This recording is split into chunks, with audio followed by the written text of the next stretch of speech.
আপনি কি জানেন এই মুহূর্তে হোয়াইট হাউসের অন্ধকার বেসমেন্টে চলছে এমন এক গোপন যুদ্ধ যা হয়তো আপনার জানার সবথেকে বড় রহস্য গল্পকেও হার মানাবে। মাত্র একটা সাধারণ খাবার তৈরি করতে জড়িত থাকে ৩০ জন মানুষ, টানা ৯৬ ঘন্টার সিক্রেট মিশন, আর এমন এমন সব সিকিউরিটি যা পারমাণবিক ক্ষেপণাস্ত্র রক্ষণাবেক্ষণের চাইতেও জটিল মনে হবে। হ্যাঁ, প্রেসিডেন্টের এসব খাবারের সিকিউরিটি যেন কোনো পারমাণবিক বোমার থেকে কম না। শুনে হাস্যকর মনে হলেও একটু পরেই বুঝতে পারবেন। তো চলুন দেখে নেওয়া যাক প্রেসিডেন্ট ট্রাম্প কি খাবার খায় এবং কিভাবে এক রহস্যময় মিশনের মাধ্যমে তার সেই খাবার প্রস্তুত করা হয়। হোয়াইট হাউসে প্রেসিডেন্ট ট্রাম্পের জন্য এই মহাযজ্ঞের শুরুতে প্রথমে অন্ধকার বেসমেন্টে একজন শেফ একটা স্প্রেডশিটের দিকে ধ্যানমগ্ন হয়ে তাকিয়ে থাকেন, যা দেখতে একেবারে মিলিটারি আক্রমণের পরিকল্পনার মতো মনে হয়। এতে লেখা থাকে কোন মিনিট কোন সেকেন্ডে কোন উপাদান এসে পৌঁছাবে, কোন ওভেনে কোন খাবার রান্না হবে, আর ২০টা ভিন্ন খাবারের জন্য সেই মারাত্মক নির্ভুল তাপমাত্রা যা সবগুলো একই সাথে একই মুহূর্তে তৈরি হতে হবে। একজন মাস্টার শেফ এবং আরও ২৯ জন কিচেন স্টাফ মিলে পরিবেশন করবে আমেরিকার সবচাইতে সেফেস্ট খাবার। কিন্তু এই পুরো পাগলামিটা শুরু হওয়ার আগে, অর্থাৎ এই বিশাল অপারেশন থেমে থাকে মাত্র একটা পাখির জন্য। হ্যাঁ, মাত্র একটা টার্কি পাখি, কিন্তু এটা কোনো সাধারণ টার্কি না, এটা আমেরিকার সবচাইতে গুরুত্বপূর্ণ পাখি। আপনি এখন দেখতে পাচ্ছেন উইলার্ড ইন্টারকন্টিনেন্টাল হোটেলের ঝকঝকে মার্বেল লবি দিয়ে একটা বিশাল টার্কি হেঁটে যাচ্ছে। বলা যায় এটা সম্ভবত সবচেয়ে ব্যয়বহুল অতিথি। ন্যাশনাল টার্কি ফেডারেশন দুটো আলাদা আলাদা লাক্সারি রুমে হাজার হাজার ডলার বিল পরিশোধ করছে, যেখানে মেঝেতে বিছানো প্লাস্টিক শিটিং, রাজার মতো খাবার স্টেশন আর শিফটে কাজ করা ডেডিকেটেড কর্মীরা, যারা দিন রাত নিশ্চিত করছে এই পাখিগুলো যেন বাদশাহী জীবন কাটাতে পারে। আর এখান থেকেই শুরু হয় আসল গল্প, কারণ এগুলো কোনো সাধারণ টার্কি না। হোয়াইট হাউসে পৌঁছানোর সময় এদের ওজন দাঁড়ায় একটা সাধারণ টার্কি থেকে প্রায় ৩ গুণ, মানে ২০ কেজি। এদেরকে জেনেটিক্যালি এমনভাবে তৈরি করা হয় যাতে ক্যামেরাতে এদেরকে অসাধারণ দেখায়, কিন্তু মজার ব্যাপার হলো এরা প্রায় হাঁটতেই পারে না। শুধু তাই না, এই পাখিগুলোকে দেয়া হয় মাসের পর মাস কঠোর প্রশিক্ষণ, যাতে করে উজ্জ্বল লাইটের ঝলকানি, আচমকা বিকট শব্দ আর চিৎকার করা মানুষের বিশাল ভিড়ের মধ্যে এসব পাখি যাতে ভয় না পায়। এমনকি এই পাখিগুলোকে মিউজিক শোনানো হয়। ক্লাসিক্যাল মিউজিক এদেরকে শান্ত রাখে, আবার কিছু মিউজিক এদেরকে মারাত্মকভাবে আক্রমণাত্মক করে তোলে। কিছু মিউজিক আবার এদেরকে একদম কনফিউজড করে দেয়। কিন্তু যে রহস্যময় বিষয়টা কেউ বলে না, সেটা হলো একজন সিক্রেট সার্ভিস এজেন্ট থাকেন, যারা পুরো দিনের মিশনই হলো এই টার্কিটাকে মিলিমিটার পর্যন্ত শারীরিকভাবে পরীক্ষা করা। তারা চেক করে ডানার নিচে কোনো গোপন অস্ত্র লুকানো আছে কিনা, পরীক্ষা করে পায়ে কোনো ধারালো বস্তু থাকে কিনা। এই চেকিং শুধু নিরাপত্তার জন্যই না, আসল কারণ অনেক বেশি বিব্রতকর। পাখিগুলোকে হোটেল ছাড়ার পর ঠিক ১২ ঘন্টা পর্যন্ত একদম কিছুই খেতে দেয়া হয় না, কারণ লাইভ ব্রডকাস্টের ঠিক মাঝখানে যদি টার্কি প্রেসিডেন্টের উপরে মল ত্যাগ করে, তাহলে সেই মুহূর্ত চিরকালের জন্য ইতিহাস হয়ে যাবে। তাই এই ধরনের ঝুঁকি কখনো নেওয়া হয় না। কিন্তু যখন পুরো দুনিয়া এই সেলিব্রিটি পাখির দিকে মুগ্ধ হয়ে তাকিয়ে থাকে, তখনই শুরু হয় আসল যুদ্ধ হোয়াইট হাউসের সেই গোপন কিচেনে।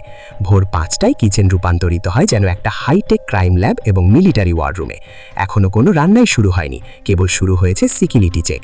খাবারের প্রতিটা ক্ষুদ্র উপাদানকে পার করতে হয় সেই নিষ্ঠুর সিকিউরিটি স্ক্রিনিং, যা শুধুমাত্র প্রেসিডেন্টকে পাঠানো সন্দেহজনক প্যাকেজের উপরেই ব্যবহার করা হয়।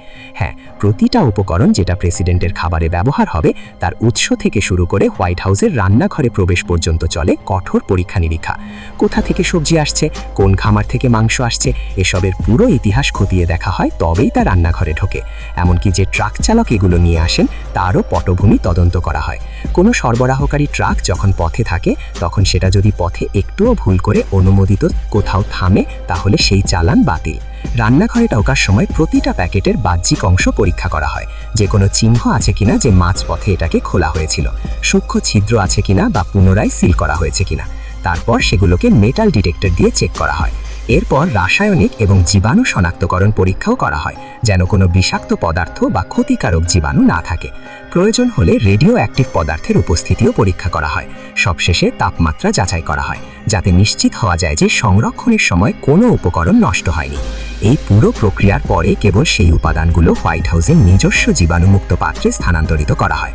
হ্যাঁ, হোয়াইট হাউসের শেফদের কাজ শুধু রান্নাবান্নাই করা নয়, তারা একই সঙ্গে এক একজন নিরাপত্তা প্রহরীর ভূমিকাও পালন করে। প্রতিটা পথ রান্নার পূর্ব মুহূর্ত থেকে টেবিলে ওঠার আগ পর্যন্ত বহু ধাপের পরীক্ষা নিরীক্ষার মধ্যে দিয়ে যাওয়া হয়। উদাহরণস্বরূপ, প্রেসিডেন্টের জন্য গ্রিল করা স্টেকটা চুলা থেকে নামানোর সাথে সাথেই তার তাপমাত্রা মাপা হয়। অন্তত 165 ডিগ্রি ফারেনহাইট তাপমাত্রা না হলে সেটাকে আবার চুলায় দিতে হবে, কেননা ফেডারেল খাদ্য নিরাপত্তা বিধি অনুযায়ী এই তাপমাত্রায় মাংস রান্না হওয়া জরুরি। এভাবেই স্যুপ, সবজি থেকে শুরু করে ডেজার্ট পর্যন্ত প্রতিটা আইটেমের সঠিক তাপমাত্রা এবং গুণগত মান নিশ্চিত করা হয়। একটা তরকারি বা স্যুপ আদর্শের চেয়ে একটু ঠান্ডা বা গরম হলেও তা ঠিক করতে সঙ্গে সঙ্গেই পদক্ষেপ নেওয়া হয়। একজন শেফ তো কেবল প্রেসিডেন্টের প্লেটের দিকেই নজর রাখেন প্রতি মুহূর্তে। তার কাজ পরিবেশন করা না, বরং এটা নিশ্চিত করা যে প্রেসিডেন্টের সামনে যা কিছু থাকছে তা নিখুঁতভাবে প্রস্তুত এবং নিরাপদ। যাই হোক, বিশাল এক মহাযজ্ঞের পর ঘড়িতে রাত 2টা বেজে উঠলে হোয়াইট হাউসের সেই অন্ধকার বেসমেন্টে ভয়ঙ্কর নীরবতা ভেদ করে বেজে ওঠে এক ওভেন টাইমারের শব্দ। টার্কি ঢুকে যায় ওভেনের ভেতরে। পরবর্তী 13 ঘন্টার জন্য এই রুম থেকে একজন মানুষও বাইরে পা রাখতে পারে না, এমনকি ওয়াশরুমের জন্য না। যদি বিদ্যুতের পাওয়ার মাত্র 1 সেকেন্ডের জন্য ওঠানামা করে, তাতেও অনেক বড় গোলমাল শুরু হয়। আর একটা মজার বিষয় হলো, প্রেসিডেন্টকে ব্যক্তিগত খাবারের খরচ নিজের পকেট থেকেই দিতে হয়। হ্যাঁ, ট্রাম্প পরিবারের মতো প্রেসিডেন্টের ব্যক্তিগত খাবারের বিল প্রেসিডেন্টের বাৎসরিক বেতন থেকেই আসে। হোয়াইট হাউসের প্রধান ব্যবস্থাপক মাস শেষে পুরো হিসেব ঘষে একটা বিল তৈরি করেন। কতটা ডিম ব্যবহার হয়েছে, কত পাউন্ড মাংস বা সবজি খরচ হয়েছে, সেই বিলের খাতায় লিখিত থাকে, যেন রেস্টুরেন্টের বিলের মতো পুরো হিসেবটাই পরিষ্কার থাকে। ভাবতে অবাক লাগছে, তাই না? দেশের সর্বোচ্চ পদে থেকেও নিজের পরিবারের ডিনারের দাম তাকে নিজেকেই চুকাতে হয়, যাতে করে জনগণের করের টাকা অপচয় না হয়। দিন শেষে প্রেসিডেন্টের খাবার যখন টেবিলে পরিবেশিত হয়, পুরো কর্মী দল তখনও নিজের শ্বাস আটকে থাকে। ট্রাম্প হয়তোবা শান্তভাবে খাবার শেষ করেন, হয়তো প্রশংসাসূচক একটা হাসি দেন বা বলেন দারুণ হয়েছে, কিন্তু তিনি জানতেও পারেন না তার সামনে আসার আগে একটা সাধারণ স্যুপ বা স্টেক কত স্তরের যাচাই আর পরিকল্পনার মধ্যে দিয়ে গেছে ইতিমধ্যেই।